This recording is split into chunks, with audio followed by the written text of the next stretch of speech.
Welcome. So let's just dive right in. We're going to talk about one of the most polarizing companies on the entire planet, Tesla. You have brilliant, really well-informed people who look at this company and come to completely opposite conclusions about its future. How is that possible? Well, that's exactly what we're going to unpack. This whole debate, with literally trillions of dollars on the line, it all boils down to one thing: a fundamental identity crisis.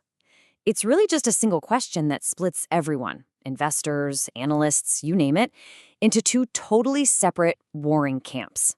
So what is that question? It's this. Is Tesla just another car company, doomed to fight it out for tiny margins in a really tough, cyclical business? Or is it a revolutionary AI platform that, for now, just happens to sell cars as a way to build its network? I mean, how you answer that one question changes absolutely everything. And look, this is not just some philosophical debate. You can see the conflict baked right into the company's valuation.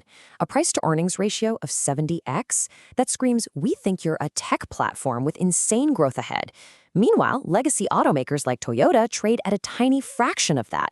The market itself can't seem to make up its mind. Okay, so let's dig into the bull case first. And to be clear, this is not just about selling a few more cars. No, this is a vision for a complete paradigm shift. It's a future that they believe is leading up to what they call an iPhone moment. So, what's an iPhone moment? It's that incredibly rare point in history when something that felt like science fiction suddenly becomes real for millions of people almost overnight. It's when a new technology doesn't just improve things, it creates a whole new platform, and in the process unlocks trillions of dollars in value. The bulls, they think Tesla is right on the verge of one of these moments. And these moments, they kind of have a predictable pattern. The bulls look at Tesla's strategy and see these amazing parallels. First, it starts by making some super complex technology accessible to everyone. Then, that leads to exponential growth, not just steady, but explosive. And finally, the real magic, it creates a platform that other people can build on top of. That's where the incredible value gets created. Now, the key piece of tech that underpins this entire vision is, of course, full self-driving. And what's so wild about their approach is the massive bet they're making. They literally threw out over 300,000 lines of old-school if this, then that code. They replaced it all with a single, giant neural net that just learns how to drive by watching video from all their cars out on the road. It's a pure pixels-to-control system. And this quote right here, this just perfectly illustrates the grand vision of the bull case. See the AI learning to drive a car? That's just practice. It's just a stepping stone.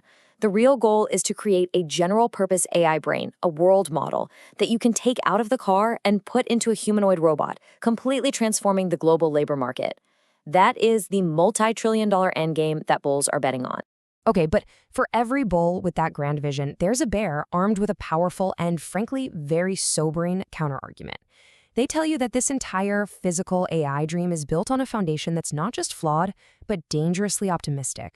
The bears argue that the bulls aren't just being a little too optimistic. They're fundamentally misremembering how these huge tech moments actually play out. They'd say the iPhone analogy isn't just a stretch, it's completely backward.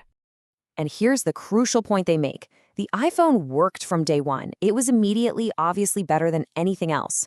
But the bears argue that Tesla's core promise, unsupervised autonomy, doesn't work yet. It's been just around the corner for years, but it's still a supervised system. So it's less like the iPhone and more like a BlackBerry promising that a really amazing app store is coming, eventually. So from the bears' point of view, if you just strip away all the AI hype, what you're left with is a company facing the cold, hard realities of the auto industry.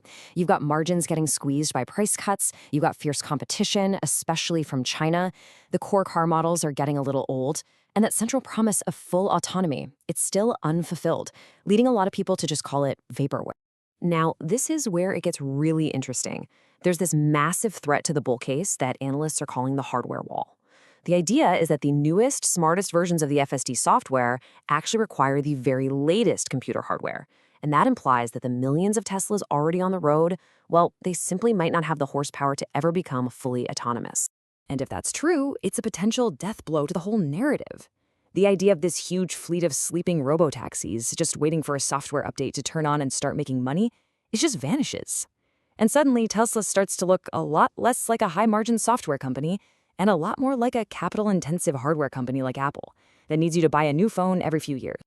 So, what are we left with? We have two incredibly compelling stories that are also completely at odds with each other. So who's right? Well, maybe, just maybe, that's the wrong question to be asking. Yeah, instead of just picking a side and, believing in one story, a much better way to analyze this whole thing is to use a structured model, one that treats the super ambitious bull case not as a single bet, but as a series of monumental hurdles that all have to be cleared one after the other. And that's the Four Gates model. It forces us to stop believing and start asking questions. 1. Can the tech actually work at superhuman levels? 2.